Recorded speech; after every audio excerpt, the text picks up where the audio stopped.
Gold is the author of Yes, I Can Say That. When they come for the comedians, we are all in trouble. As well as an Emmy-winning comedian and writer and host of a podcast called Kill Me Now. Hi, Judy. Hey, how are you?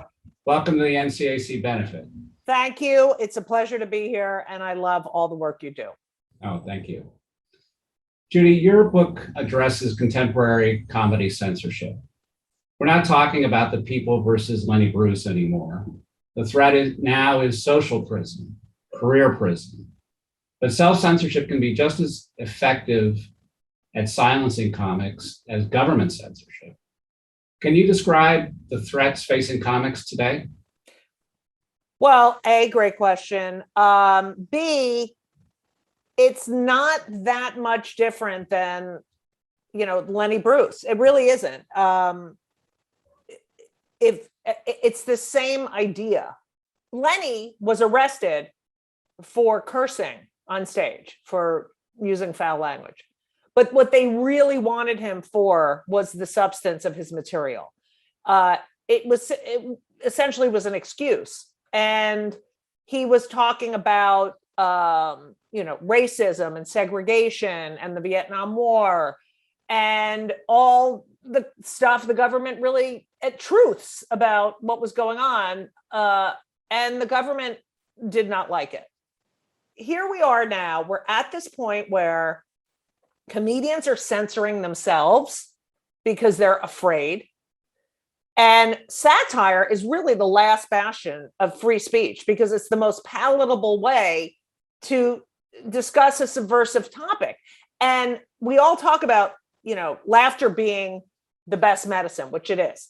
And comedy is definitely a unifier. You sit in a club next to someone who you might hate everything about them on paper, and yet you're laughing at the same joke. It brings people together. But as we know, it's also a weapon.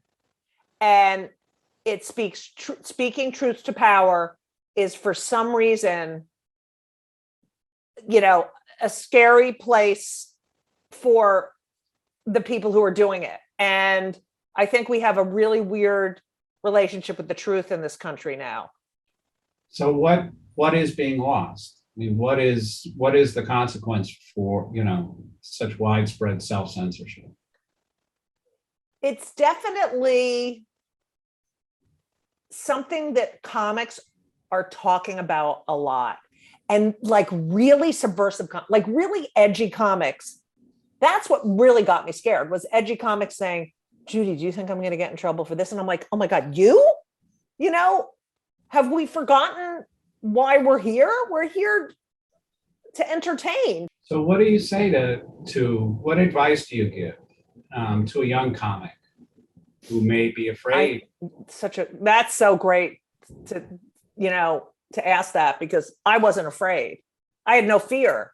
I still have no fear because I've been doing this so long. There's nothing you can say to me that I haven't heard. And, I'm not, I've been through it all. But coming up right now, a young comic, I think that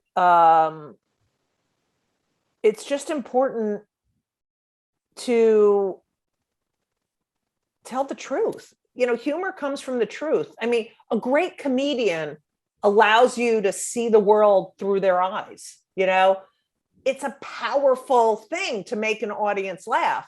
So I would tell these young comics, just realize that, you're up there and you have the power and use it wisely. But most importantly, make it funny. Make it funny. Well, thank you, Judy. We are very appreciative. Thanks. Well, I'm appreciative of what you do. And please keep doing what you do because I feel like this is the issue of our times. And it's really, really important. Well, thanks. We'll Thank keep you. at it.